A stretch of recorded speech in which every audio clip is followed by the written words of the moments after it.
महाराष्ट्र राज्यामध्ये मराठा आरक्षण, ओबीसी आरक्षण चर्चा चालू आहे। मध्यंतरी मनोज जरांगे पाटील यांनी मराठा समाजाला आरक्षण मिळावे या मागणीसाठी मुंबई येथे आझाद मैदान येथे उपोषण केलं। याच पार्श्वभूमीवर राज्य सरकारने जीआर काढला।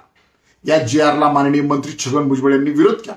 त्यांचं असं मत आहे की ओबीसी समाजाच्या आरक्षणाला धक्का लागत आहे। राज्यभर फिरून ते ओबीसी समाजाला सांगत आहेत की ओबीसी समाजाच्या आरक्षणाला या जीआरमुळे धक्का लागत आहे। परंतु याच पार्श्वभूमीवर त्यांनी बीड येथे मोर्चाचं सुद्धा आयोजन केलेलं आहे। एका बाजूला ते मंत्रिपदावर कायम राहतात, मंत्रिपदाला चिटकून राहतात आणि दुसऱ्या बाजूला मोर्चा काढतात। खरंच ओबीसी समाजाच्या आरक्षणाला धक्का लागला असेल तर मंत्रिपदाचा राजीनामा माननीय मंत्री छगन भुजबळ का देत नाहीत? हा जो बीडमध्ये मोर्चा आहे, हा मोर्चा त्यांचं स्वतःचं मंत्रिपद वाचवण्यासाठी मोर्चा आहे असं आमचं ठाम मत आहे। भारतामध्ये माननीय व्हीपी सिंग यांनी ओबीसी समाजाला मंडल आयोग लागू करून आरक्षण दिले। ज्यावेळेस मंडल आयोगाची स्थापना झाली, लागू झालं, या दरम्यानच्या कुठल्याही काळामध्ये छगन भुजबळ कुठेच नव्हते। उलट त्यांना विरोधी पक्षनेतेपद मिळालं नाही म्हणून त्यांनी शिवसेनेचा राजीनामा दिला आणि समता परिषदेची स्थापना केली। हे सगळ्यांना सर्वश्रुत आहे।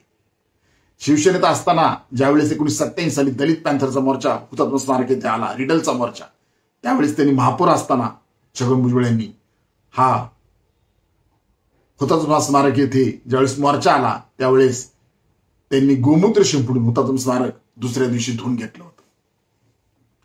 याच दरम्यान शिवसेनेत असताना ते म्हणाले होते गांधींचे पुतळे काढा आणि नथुराम गोडसेचे पुतळे बसवा, ही सुद्धा त्यांनी मागणी केली होती।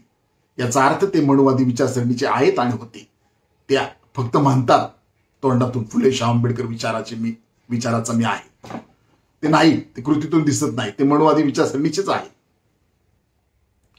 ज्या मतदारसंघातून माननीय मंत्री छगन भुजबळ निवडून येतात येवला येथे, या येवल्याला आम्ही मुक्तीभूमी म्हणतो, कारण याच ठिकाणी संविधान निर्माता महामानव डॉक्टर बाबासाहेब आंबेडकरांनी 13 ऑक्टोबर रोजी घोषणा केली होती, मी हिंदू म्हणून हिंदू धर्मात जरी जन्माला आलो असलो तरी हिंदू बनून मरणार नाही, असं त्यांनी घोषणा केली होती। याच ठिकाणी 13 ऑक्टोबर रोजी आंबेडकरी समाज लाखोंच्या संख्येने मुक्तीभूमीला आणि संविधान निर्माता महामानव डॉक्टर बाबासाहेबांना अभिवादन करण्यासाठी येत असतो।